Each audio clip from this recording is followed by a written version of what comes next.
Welcome दोस्तों। बिम tutorial series के इस सेशन में हम डिस्कस करेंगे कॉल आउट व्यूज़। मुझे एक क्वेरी मिली है कि जिस तरह से हम लोग फ्लो प्लान में काम करते हैं और या सेक्शंस में एलिवेशन में करते हैं तो कुछ पर्टिकुलर एरियाज़ को हमें ब्लो अप करना होता है। जैसे कि हम यहाँ स्टेयर्स को अगर देखें, अगर हम इस स्टेयर्स के कुछ डायमेंशंस यहाँ पर ओवरऑल प्लान में करके रख दें या कुछ इसकी डिटेलिंग करना चाहें तो इसको ये ओवरलैपिंग होगी टेक्स्ट की एनोटेशन की, तो वो किस तरह से मैनेज होगा कॉल आउट व्यूज़ में। और भी कुछ एरियाज़ होते हैं जैसे कि जिनको हम टिपिकली ब्लो अप करते हैं, टॉयलेट है, किचन है, कुछ इस तरह की चीज़ें जिसको हमें टिपिकल डिटेल्स बनानी होती हैं हर एक आर्किटेक्चरल प्रोजेक्ट्स में। तो यही मेन क्वेरी है और हम इसको दिखाएंगे कि हम किस तरह से कॉल आउट व्यूज़ को यहाँ पर इस्तेमाल करते हैं रेविट के अंदर। तो व्यू टैब में जाइए और देखिए क्रिएट पैनल होता है और वहाँ पर कॉल आउट करके एक आपके पास कमांड है। कॉल आउट को ड्रॉप डाउन में देखेंगे, वहाँ रेक्टेंगल और स्केच दोनों ऑप्शन है, तो दोनों देख लेते हैं। रेक्टेंगल तो आप सीधा सीधा किसी भी साइज़ का रेक्टेंगल कॉल आउट लगा सकते हैं और वैसे ही अगर स्केच को देखेंगे उतना ही आसान है, आप कोई भी शेप ड्रॉ कर सकते हैं। लाइक जैसे कि हम लोग ऑटोकेड में हम लोग वाइप आउट या एक्स क्लिप वगैरह के लिए बाउंड्री बनाया करते थे, उसी तरह से ये हम कोई भी बाउंड्री व्यू पोर्ट जैसे बनाते हैं उसमें ऑटोकैड में, तो ये भी एक व्यू पोर्ट ही है। बेसिकली ये हमारा एक क्रॉप रीजन ही हो गया कि जब हम कॉल आउट व्यूज़ के लिए बना रहे हैं। तो मैंने जैसे एक स्टेयर्स को और एक टॉयलेट को एक साथ में इंक्लूड करके यहाँ पर देखा, मैंने बाउंड्री बनाई और हमको उसी शेप में हमारा कॉल आउट बाउंड्री तैयार है। और इसको हम देख लेते हैं एक्टिवेट करके, डबल क्लिक किया उस बबल पे जाके हमारी क्रॉप बाउंड्री इस तरह से तैयार है। तो ये हुआ एक तो स्केच करके और इसको हम डिलीट करके। और रेक्टेंगल अगर हम बनाते हैं तो सिंपल जैसे भी हम कहीं भी रेक्टेंगल डाल देंगे और वो हमारा वहाँ से वो व्यू तैयार हो जाएगा उस जगह का, और वो एक अलग ही व्यू बन जाएगा। अब आप यहाँ देखें, जब कॉल आउट व्यूज़ लेते हैं तो हमको प्रॉपर्टीज़ में जाके देखना चाहिए, वहाँ दो चीज़ें हैं, एक तो डिटेल व्यू है और एक फ्लो प्लान है।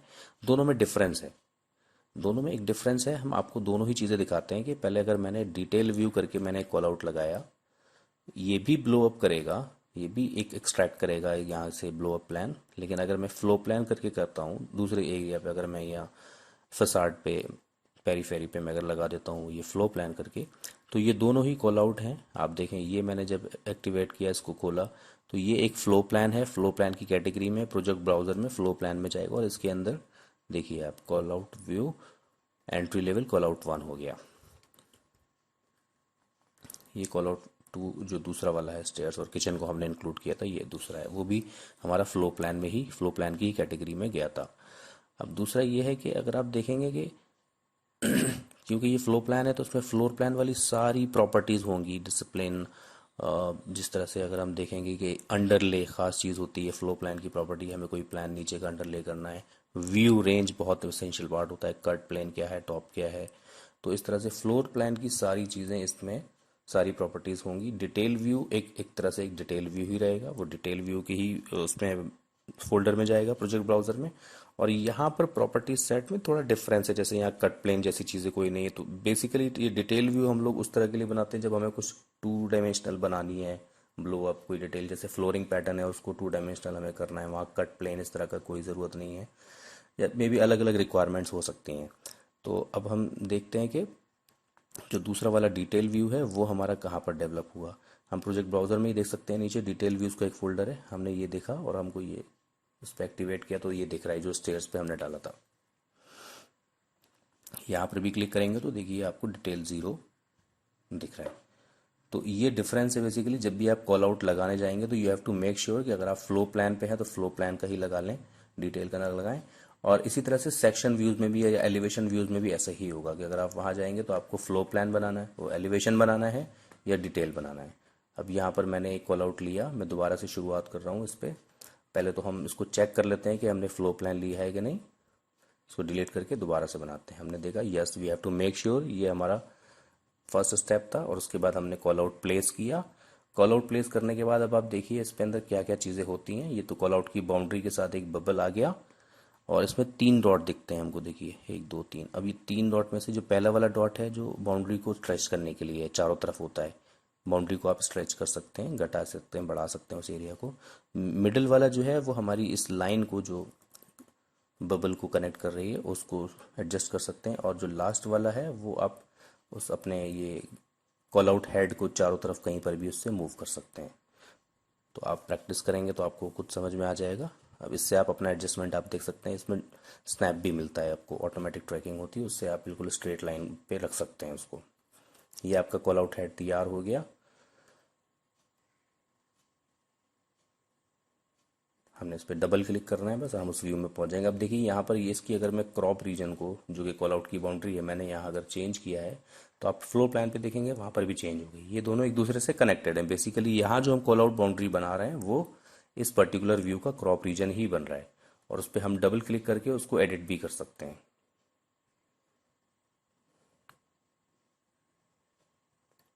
डबल क्लिक करके इसको एडिट भी कर सकते हैं। अगर हमें किसी ऐसा शेप चाहिए है, कोई इनऑर्गेनिक सा शेप है जो भी हमको अपना बाउंड्री व्यू पोर्ट की बनानी है, कॉल आउट व्यू पोर्ट की, तो हम उसको एक शेप दे सकते हैं। और ये सिर्फ कॉल आउट के केस में ही नहीं, अगर हम देखेंगे तो हमारे किसी भी प्लान में हमारा कोई प्लान व्यू होगा तो उसमें जो क्रॉप रीजन होता है, जिसको हम कहते हैं शो क्रॉप रीजन, तो सॉरी, उसको भी हम सिर्फ डबल क्लिक करके उसको भी एडिट कर सकते हैं ओवरऑल। जैसे आपने देखा ये क्रॉप रीजन है, इसको हमने डबल क्लिक किया और यहाँ से हम जो मर्जी इसको एडिटिंग कर सकते हैं। और वो डबल क्लिक ना भी करें तो उस पर सिर्फ कर्सर रखें तो उस पर एडिट क्रॉप का ऑप्शन आता है। साथ ही में साइज क्रॉप का एक ऑप्शन आता है। जैसे मैंने 832 इसकी हाइट है, इसको कुछ चेंज करके देख लेते हैं। अगर हमने इसकी हाइट को कुछ चेंज किया और we are making it 432 mm, okay किया, तो मेरी क्रॉप की जो बाउंड्री है वो एडजस्ट हो गई। मैं इसको मैन्युअली भी कर सकता हूँ या पर साइज देकर भी इसके क्रॉप साइज को एडजस्ट कर सकता हूँ। अब आप देखेंगे यहाँ पर एक और इंटरेस्टिंग चीज़ है, मुझे किसी ने क्वेरी भी की थी, ये पूछा था क्वेश्चन कि जब हम क्रॉप को एडजस्ट करते हैं तो ग्रिड उसके साथ चली जाती है या नहीं जाती है, ग्रिड की एडजस्टमेंट कैसे होती है, प्लस ये जो एनोटेशन बाहर रह गया है उसको हम कैसे डील करते हैं। देखिए मैंने ग्रिड को और पीछे लेकर जाऊंगा, सॉरी क्रॉप रीजन को, तो ग्रिड एक फिक्स डिस्टेंस है, ये सिस्टम फैमिली है और ये सॉफ्टवेयर ने इस तरह से डिज़ाइन किया हुआ है कि एक फिक्स डिस्टेंस पर वो ग्रिड उसके साथ जाएंगी। बट हम इसको भी एडजस्ट कर सकते हैं, अगर हमको ग्रिड के बबल्स थोड़े पास ले जाने हैं तो हम उसको भी एडजस्ट कर सकते हैं। और इसको आप क्रॉप रीजन को सिलेक्ट करके इसकी प्रॉपर्टी सेट में जाते हैं तो एक एनोटेशन क्रॉप, जैसे मैंने अभी ऑन किया आपने देखा होगा, तो एनोटेशन क्रॉप से क्या होता है, आप एनोटेशन क्रॉप से क्रॉप रीजन से तो सिर्फ मॉडल एलिमेंट आपके क्रॉप हो जाते हैं, लेकिन जितने भी एनोटेशन और डिटेल वाले एलिमेंट्स हैं, आइटम्स हैं, वो क्रॉप रीजन से एडजस्ट होते हैं। अब ये क्रॉप बाउंड्री को देखिए, मैंने अभी इस टेक्स्ट को इंक्लूड किया हुआ है, जैसे ही मैं इसको टच कर दूंगा तो ये गायब हो जाएगा। तो जब आप क्रॉप रीजन कोई भी पकड़ते हैं और उसकी प्रॉपर्टी में जाके एनोटेशन क्रॉप को ऑन कर लेते हैं तो आपके पास दो रीजन हो जाते हैं, एक तो क्रॉप रीजन वो मॉडल को एडजस्ट करने के लिए, और एनोटेशन जो एनोटेशन आइटम को। अब ये देखिए आप ग्रिड को यहाँ से एडजस्ट कर सकते हैं, कितना भी आगे या पीछे ले जा सकते हैं। दूसरा ग्रिड का जो बबल है, ये कैसे इसको हम चेंज कर सकते हैं, कई बार डायगोनल शेप का चाहिए होता है, किसी किसी प्रोजेक्ट का एक स्टैंडर्ड होता है क्लाइंट का, तो वो इसकी एक सिस्टम फैमिली होती है। मैं अगले किसी सेशन में आपको बताऊंगा कि ये किस तरह से मॉडिफाई कर सकते हैं हम ग्रिड के बबल को। मैं इस फ्लो प्लान को ओरिजिनल पोजीशन पर ले जाता हूँ अनडू करके।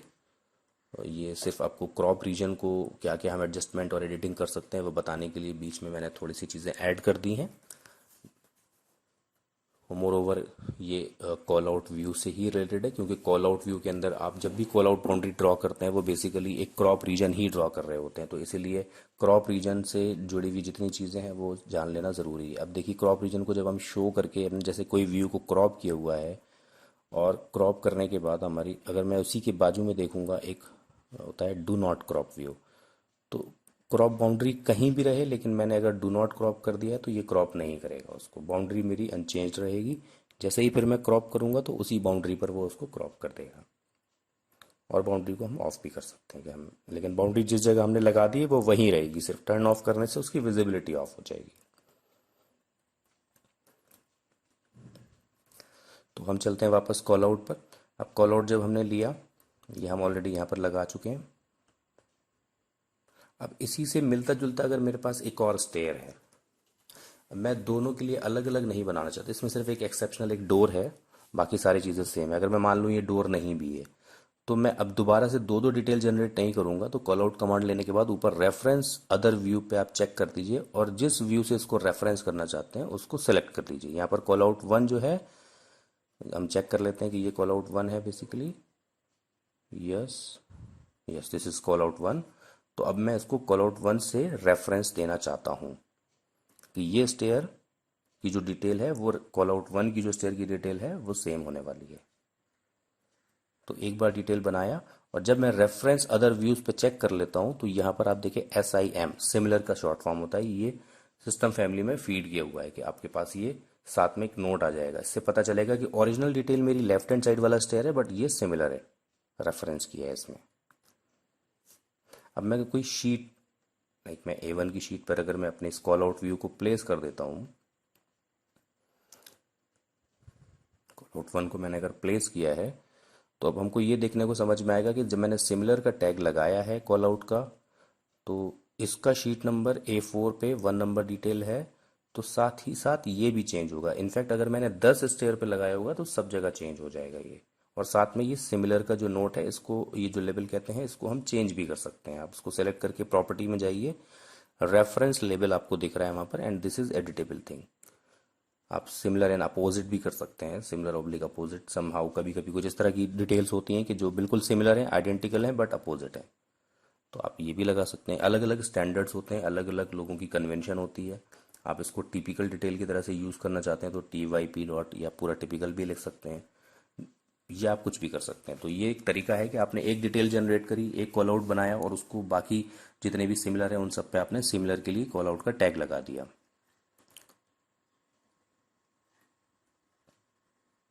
अब मैं अगर इसको सिमिलर वाले से भी खोलूंगा तो मेरा वही व्यू खुलेगा, वही कॉल आउट वन का मॉडल व्यू खुलेगा, जिसको मैं नाम स्टेयर वन या स्टेयर टू कुछ भी दे सकता हूँ। हम यहाँ चेक कर लेते हैं कि उस व्यू में मैंने यहाँ पर डिटेल लाइन से एक रेक्टेंगल लगा दिया, यहाँ से जो मैंने टिपिकल वाला जो कॉल आउट था, मैं यहाँ जाके चेक करूँगा, yes it's there, view same ही है। बेसिकली आप दोनों तरह से देख सकते हैं कि चाहे अगर आप यहाँ से डबल क्लिक करके खोलेंगे तो आप देख लीजिए कि प्रोजेक्ट ब्राउज़र में आपका कॉल आउट वन ही खुल रहा है, कॉल आउट वन एक्टिव हुआ। और अगर हम ओरिजिनल कॉल आउट पे क्लिक करके खोलेंगे तो भी हम उसी को एक्सेस कर रहे हैं, कॉल आउट वन को। तो this is just for cross checking के आपको कंफ्यूजन नहीं रहना चाहिए, ये क्लैरिटी आना चाहिए। इसी तरह से जैसे हमने फ्लोर प्लान पे कर लिया, अब देखते हैं सेक्शंस में जाएंगे, और सेक्शंस में हम देखेंगे। अगर मैंने देखा यहाँ इस प्रोजेक्ट में ऑलरेडी एक बिल्डिंग सेक्शन है, और यहाँ पर कुछ ये 100 के सेक्शन पे 1:100 पे, इस पे एक ऑलरेडी कॉल आउट लगा हुआ है। उस कॉल आउट को जब मैंने एक्टिवेट किया तो आप देखें 1:20 के स्केल पर लगा हुआ है, इसका वॉल सेक्शन बना हुआ है ये। और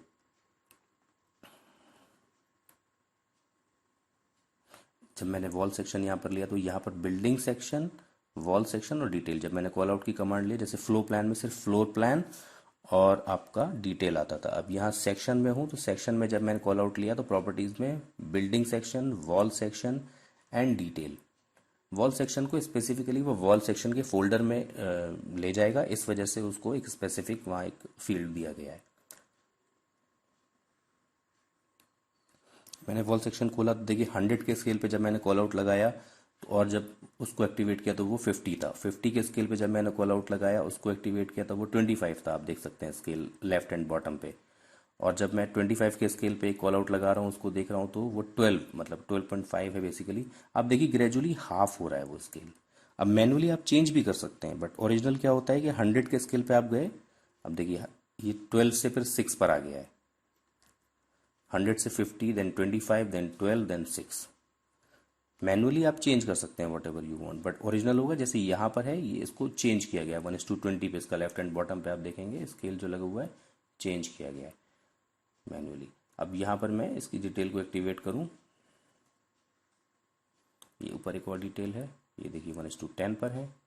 फर्दर इसको और हम सिमिलर जो हमारी डिटेल है उसको जाके देखेंगे, वो 1:2 पर है। तो स्केल आप किसी भी इंडिविजुअल व्यू का, कॉल आउट व्यू का चेंज कर सकते हैं, उसका दूसरे व्यू पर जो ओरिजिनल व्यू उस पर कोई इम्पैक्ट नहीं पड़ने वाला है। अब मैं अगर इसका ही एक रेफरेंस व्यू लगाता हूँ, मैंने देखा A2 शीट पर है ये, तो यहाँ से मैं उसको ढूंढता हूँ रेफरेंस अदर व्यू, और नीचे सबसे नीचे typical wall section 2, detail number 2, sheet number A2, और मैं यहाँ पर रेफरेंस का एक कॉल आउट लगा दिया। तो आप देखिए यहाँ पर भी वो detail number 2 and sheet number 2 similar के लेबल के साथ एक्टिवेट हो गया है। अगर मैं इस पर भी क्लिक करता हूँ तो मेरा वही वॉल सेक्शन खुलेगा जो ऑलरेडी मेरे राइट हैंड साइड पर बिल्डिंग पर लगाया हुआ है। तो this is as simple as like हमने एक जगह पर कॉल आउट प्लेस किया, अब उससे रेफरेंस के लिए जितने भी कॉल आउट लगाने हैं तो रेफरेंस टू अदर व्यूज़ पर हमें चेक कर लेना है पहले और उसके बाद आपको लगाना है। अब यहाँ हम देख सकते हैं कि अगर मैं इस वॉल सेक्शन में कुछ एनोटेशन करना चाहूँ, यहाँ पर बहुत सारे लिंक्स ऑन है, इस वजह से ओवरलैपिंग दिख रही है, तो मैंने लिंक्स ऑफ कर दिए हैं। अब मैं इस वॉल सेक्शन पे जो 1:20 में है, मैं इसमें कोई भी एनोटेशन करूँगा क्योंकि ये अपने आप में एक अलग ही व्यू बन गया। जो मेरे व्यूअर हैं जिन्होंने बेसिकली इसका क्वेश्चन किया था, उनका यही कंसर्न था कि ये ओवरलैपिंग किस होगी अगर हम लार्ज व्यू में मतलब 50 के स्केल वाली डायमेंशन करेंगे तो वो यहाँ पर दिखेगी ओरिजिनल में कुछ कन्फ्यूजन, जैसे ऑटोकैड में लेयर्स पे हम लोग कंट्रोल करते हैं तो वैसा टाइप का था। अब जैसे मैं कुछ भी डिटेल वाला काम करूँगा, डिटेल मतलब एनोटेशन वाला, मैंने टेक्स्ट लिखा है यहाँ पर, मैंने डायमेंशन किया है, लेकिन आप देखिए ना तो इस व्यू में आपको नज़र आएगा लेफ्ट में ना राइट में, वो व्यूज़ अलग हैं जो ब्लो अप हैं, और जो ओरिजिनल व्यू है हमारे 1:100 के वो अलग है, व्यू अलग ही है। और एनोटेशन जितना भी होता है रेविट के अंदर, ये आप याद रखिएगा, व्यू स्पेसिफिक होता है। एक व्यू में किया हुआ एनोटेशन कभी भी दूसरे व्यू में रेप्लिकेट नहीं करेगा, चाहे वो कोई भी करस्पॉन्डिंग व्यू हो। प्लान के साथ प्लान, एलिवेशन के साथ एलिवेशन, सेक्शन के साथ section, you always need to copy अगर आपको सेम चाहिए है एनोटेशन तो यहाँ पर ये इस तरह के कुछ कॉल आउट जो आपने देखे, मैंने ये लगाए थे सारे कॉल आउट मेरे वॉल सेक्शन की उसमें कैटेगरी में थे, तो सारे वॉल सेक्शन पे आपने देखा 25, 12 एंड देन 6 के स्केल पर आ गया। अब इनको मैनुअली हम चेंज भी कर सकते हैं स्केल को, जैसे यहाँ 6 है, इसको मैं 5 रखना चाहता हूँ तो मैंने 5 कर देना है, 12 को मैं 10 करना चाहता हूँ 10, 25 को हम कुछ भी कर सकते हैं। तो ये मोटा मोटा कॉल आउट किस तरह से प्लेस किए जाते हैं और उनके क्या स्केलिंग क्या एडजस्टमेंट होती है, ये मैंने आपको बताया है इस सेशन में। मुझे उम्मीद है कि ये क्लैरिटी आई होगी इसमें। और इसके साथ ही साथ एक विजिबिलिटी ग्राफिक्स का कंसर्न भी हो रहता है कि अगर मैं कॉल आउट की बाउंड्री का चेंज करना चाहता हूँ, लाइन टाइप, इसका लाइन वेट या इसका कलर, तो वही वीजी में जाके एनोटेशन कैटेगरीज में हम जाके कॉल आउट को टैप करेंगे और यहाँ से उसको रेड कर लिया। ये तो मैंने ओवरराइड ग्राफिक्स किया था बाय एलिमेंट। तो अगर मैं वीजी में जाऊंगा तो एनोटेशन में जाकर आप देखेंगे कॉल आउट में, यहाँ पर इसमें देखिए कोई लाइंस को एडिट करने का ऑप्शन नहीं आ रहा है। मैं ऑफ करके देखता हूँ, सारे कॉल आउट मेरे ऑफ कर रहे हैं अगर मुझे, तो सारे कॉल आउट एक बारी में ऑफ हो जाएंगे। दूसरा इसके साथ इसमें एक ऑप्शन आता है कि वीजी में अगर आप देखें कि वीजी मतलब विजिबिलिटी ग्राफिक्स का जो डायलॉग होता है, अगर मैं यहाँ कैटेगरी से करता हूँ तो ओपन विजिबिलिटी ग्राफिक्स, ये वहीं पर लेके जाएगा हमको, और यहाँ पर हम सी प्रेस करके कॉल आउट, ये हमारा है, इसको अगर हमने हाफ टोन कर दिया तो सारे के सारे कॉल आउट्स अब हाफ टोन हो जाएंगे। ये भी हाफ टोन्ड, और ये क्योंकि हमने रेड किया हुआ है इसको बाय एलिमेंट, और ये रेड भी है प्लस साथ में हाफ टोन भी हो गया। इसकी ग्लोबल सेटिंग चेंज करने के लिए मैंने आपको एक पिछले वीडियो में बताया था कि हम ऑब्जेक्ट स्टाइल से चेंज कर सकते हैं। ऑब्जेक्ट स्टाइल में हम जाएंगे और वहाँ पर कॉल आउट बाउंड्री को अभी लाइन वेट 7 दिया है, कलर ब्लैक है, डैश डॉट लाइन टाइप है। अगर मैंने इसको मेजेंटा किया और जस्ट वांटेड टू चेक कि ये हो जाता है या नहीं, तो लेफ्ट हैंड साइड पे जो स्टेयर है उस पर तो मैंने ओवरराइड किया है उस एलिमेंट पर, इसलिए उस पर कोई इम्पैक्ट नहीं पड़ा है। और मैं पहले यहाँ से हाफ टोन हटा देता हूँ क्योंकि ये विजिबिलिटी ग्राफिक्स की जो सेटिंग है वो सुपरसीड होती है ऑब्जेक्ट स्टाइल्स के ऊपर। अब ये जैसे एलिमेंट की सेटिंग है, ये भी एलिमेंट की जो अपने ओवरराइड्स किए हैं वो भी सुपरसीडेड होते हैं पूरी व्यू की सेटिंग से। तो अब आप देखिए, अब इसमें व्यू में जितने भी आपको मिलेंगे सारे कॉल आउट्स मेजेंटा, मैं इवन हम नया भी लगाएंगे तो वो भी मेजेंटा ही होगा। अगर आपको हमारा काम पसंद आता है तो बिम ट्यूटोरियल सीरीज के चैनल को सब्सक्राइब कीजिए और बेल आइकन को प्रेस करके नोटिफिकेशंस को इनेबल कर लीजिए, जिससे कि आपको और भी इंटरेस्टिंग और यूजफुल वीडियोस लगातार देखने को मिलते रहें। अपने कीमती सुझाव कमेंट सेक्शन में जरूर दीजिएगा। Thank you so much.